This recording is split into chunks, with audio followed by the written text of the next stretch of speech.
there will be, just like in all marriages, there will be conflicts. That's not the question. It's where does it go? Does it get resolved? Does it get talked about?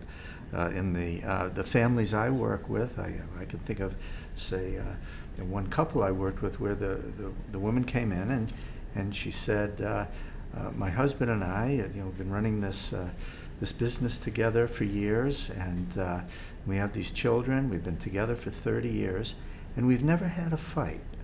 And I'm thinking to myself, uh-oh.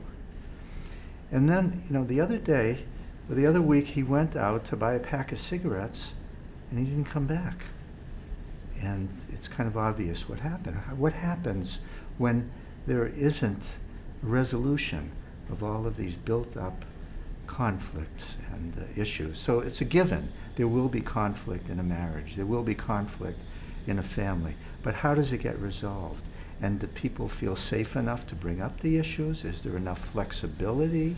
And is there a willingness to compromise? I think it's useful to have one model that everybody subscribes to. That there can be conflict between how to approach things. And so it might take a book, a seminar that they attend together, a consultant that comes in. If there can be one model that the family subscribes to, that will help. And especially if it's an objective resource, something from outside of the family that's maybe tried and true, a particular model. Otherwise, there can be some dominance. If it comes from, say, one of the siblings, one of the kids, adults as they may be, other siblings may feel as though they're being bullied by them, or once again, they're getting their way. Or if it comes from the parents, it may seem a little too dominated in that way only, although there needs to be a hierarchical respect and consideration. It best come from them if it's going to be from within the family. But if it's some external, tried and true model that everyone can subscribe to, that already will start to breed a cooperative spirit rather than arguing about which model to use, for example.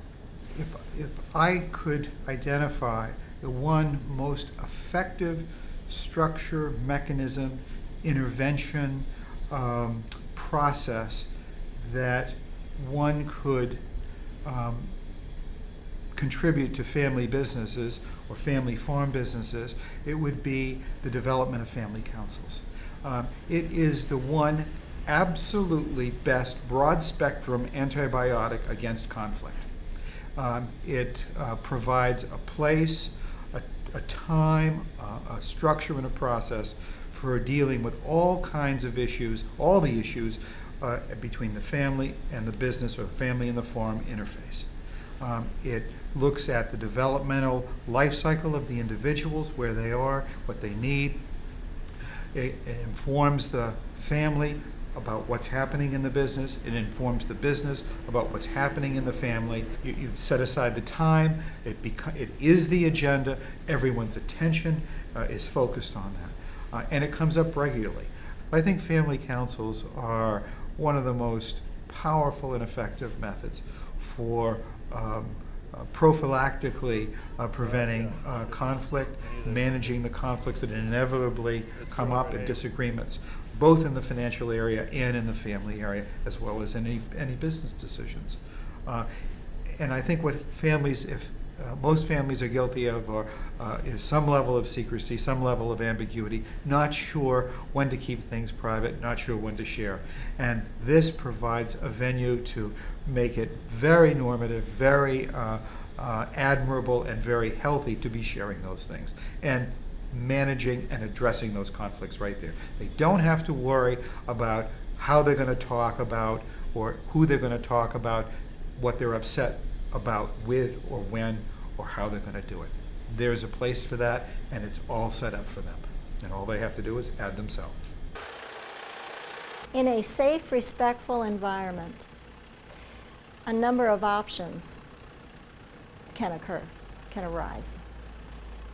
But if the environment is not respectful, how can a variety of choices, a variety of options come on the table so that an effective decision can be made? What has to be instituted is more respect. What has to be instituted if they're wanting success is listening and generosity and a spirit of involvement, because disrespect breeds disharmony and often acting out. People drag their feet. There can be alienation. I've worked with many families where there's downright cutoff because people don't feel respected, and what kinds of problems grow out of that. So respect is essential. Yeah.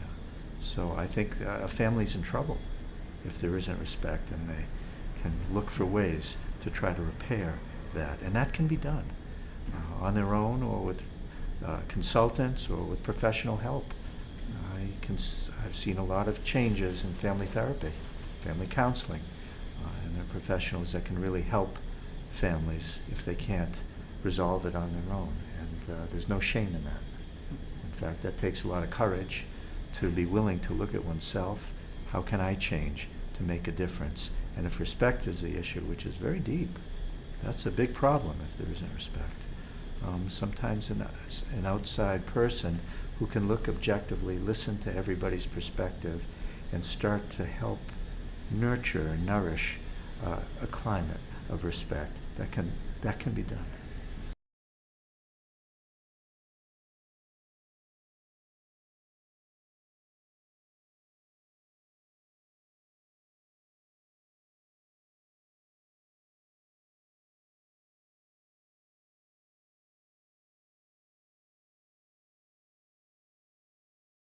For more information about Family Farm Finances, go to familyfarmfinances.net.